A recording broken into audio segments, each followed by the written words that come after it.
Fala galera, mais um Leia o Livro e a gente vai falar hoje sobre veja características em ações. Nós vamos continuar falando da parábola dos dois filhos perdidos ou a chamada parábola do filho pródigo, mas hoje a gente vai focar na figura do pai. Vamos falar sobre o pai. Nós falamos primeiramente sobre o contexto, a importância de olhar o contexto, e a gente percebeu que o capítulo 15 começa com Jesus falando a dois públicos que se assemelhavam ao filho mais novo e ao filho mais velho. Depois falamos da perdição do filho mais velho, da perdição do filho mais novo e da perdição do filho mais velho. E agora a gente vai falar do pai. E o princípio bíblico que a gente vai aprender hoje é ver características em ações, né? E eu queria só orar com você antes da gente entrar diretamente no texto. Senhor Jesus, muito obrigado por esse dia, por essa manhã e pela sua palavra eterna, infalível, inerrante, Pai. Que o Senhor nos conceda a graça de aprender e ver as suas lindas características, Pai, nesse texto, e que nosso coração se curve em adoração. Em Cristo Jesus. Amém. Beleza, galera, eu separei 3 partes do texto da parábola que estou sublinhando aqui para a gente ver que são ações do pai, tá?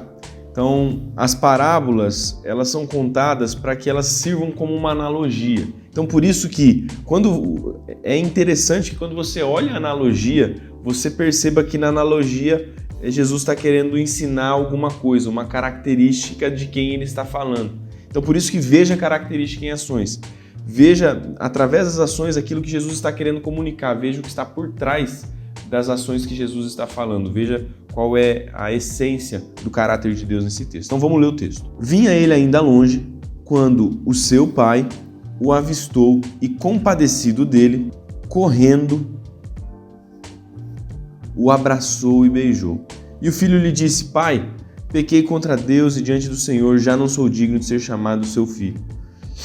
O pai, porém, disse aos servos: tragam depressa a melhor roupa e vistam nele, ponham um anel no dedo e sandália nos pés. Tragam e matem o bezerro gordo. Vamos comer e festejar. Porque este meu filho estava morto e reviveu, estava perdido e foi achado. E começaram a festejar. Vamos para o próximo texto. O filho mais velho se indignou e não queria entrar. Saindo, porém, o pai procurava convencê-lo a entrar. Saindo, porém, o pai procurava convencê-lo a entrar. E vamos para o último texto. Então o pai respondeu: Meu filho, você sempre está comigo. Tudo o que eu tenho é seu.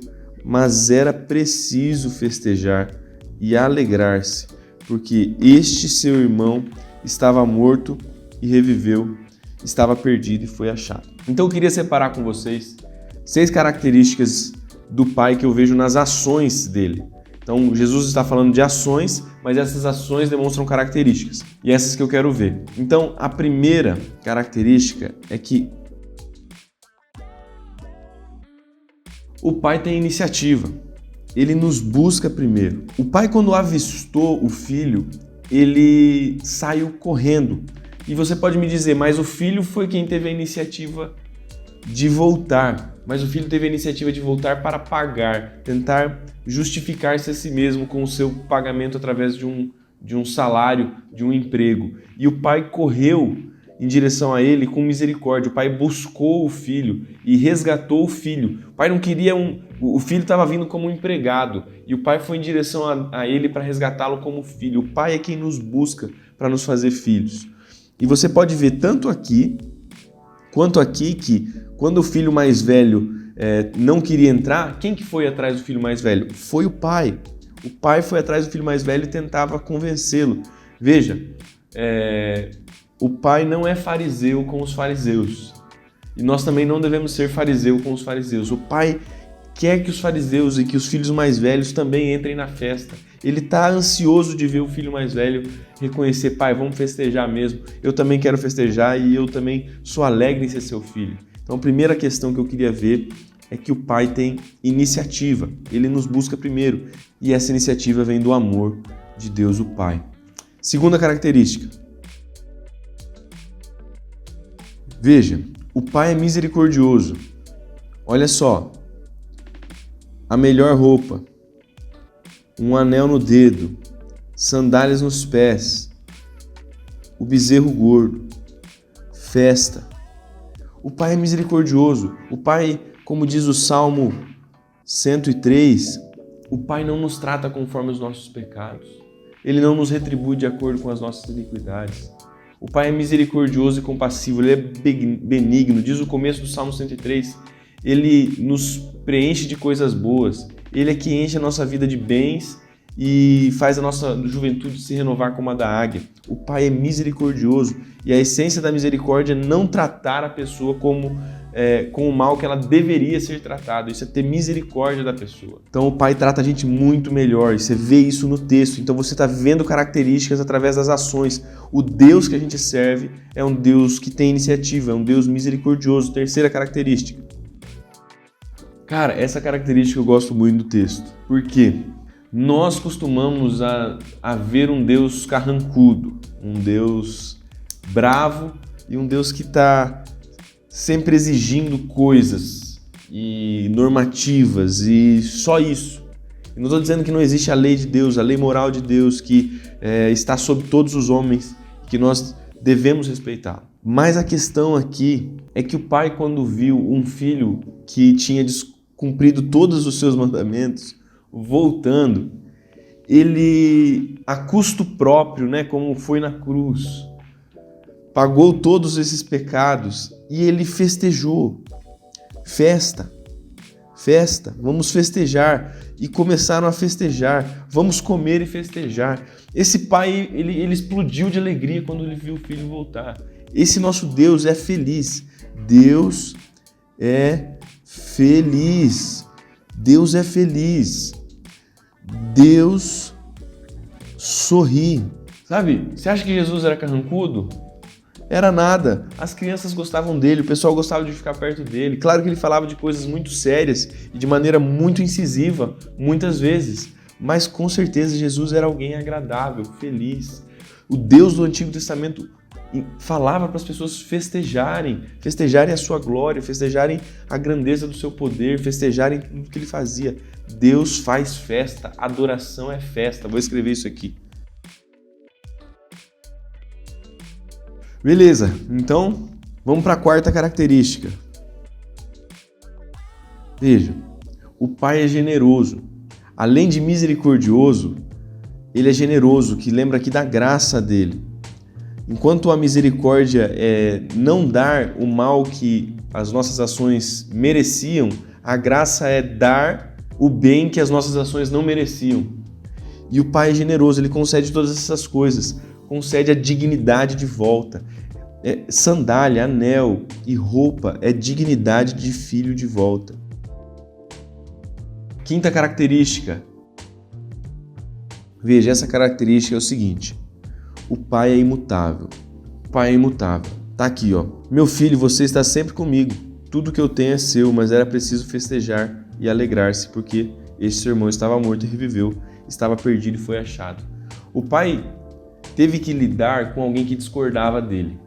O Pai teve que lidar com alguém muito importante para ele, que era o filho dele, mas que discordava dele. E que queria que ele agisse de outra forma. E queria que ele pensasse de outra forma. E que queria mudar a Bíblia, atualizar a Bíblia. Que queria achar que a opinião humana sobrepuja a opinião divina, eterna.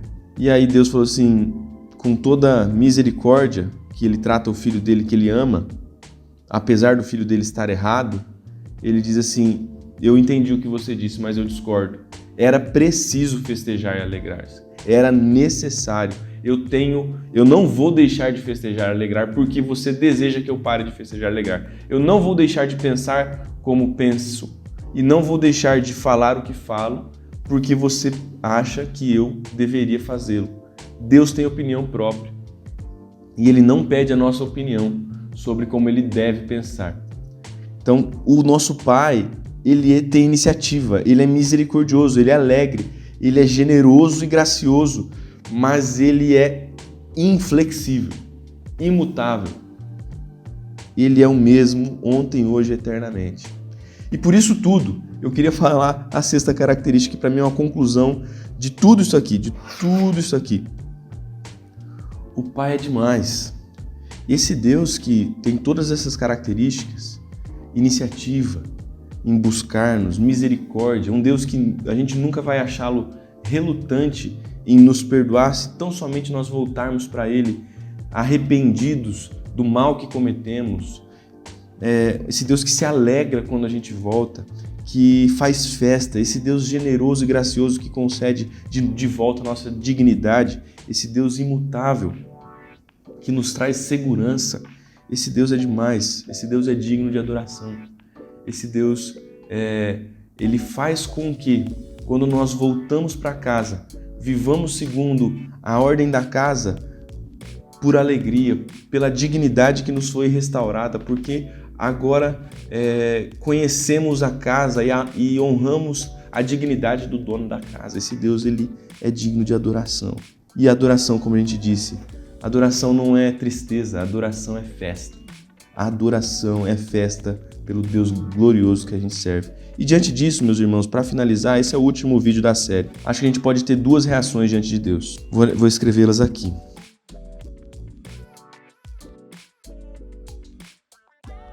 Nós podemos rejeitá-lo, nós podemos rejeitar a Deus, ou nós podemos adorá-lo.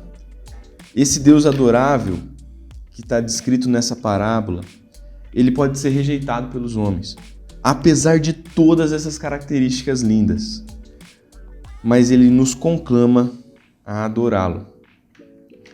E tem duas questões diferentes que acontecerão para esses dois grupos. Os que verem glória e adorá-lo, eles vão passar a eternidade adorando-o e tendo alegria transbordante nele. E o segundo grupo vai ser condenado. Mas veja, a condenação não é de um Deus mau que quer condenar.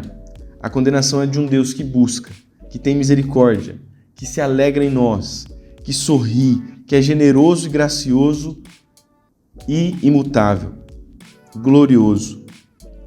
Mas mesmo assim nós fomos indiferentes. Nós odiamos o fato de que ele existisse porque ele restringia as nossas próprias maldades. Então nós seremos condenados se nós o rejeitarmos. Como diz em João 3, acho que verso 18, eu vou escrever aqui.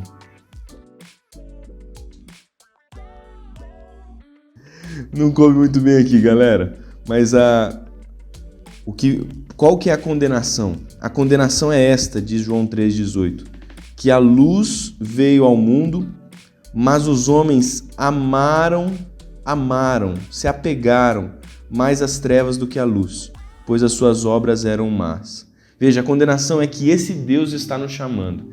Esse Deus quer ser o nosso Pai, quer se alegrar conosco, quer fazer festa, quer nos devolver identidade e dignidade e nós o rejeitamos. Quem rejeitá-lo vai ficar fora da festa, festa que ele nos conclama, que ele nos chama.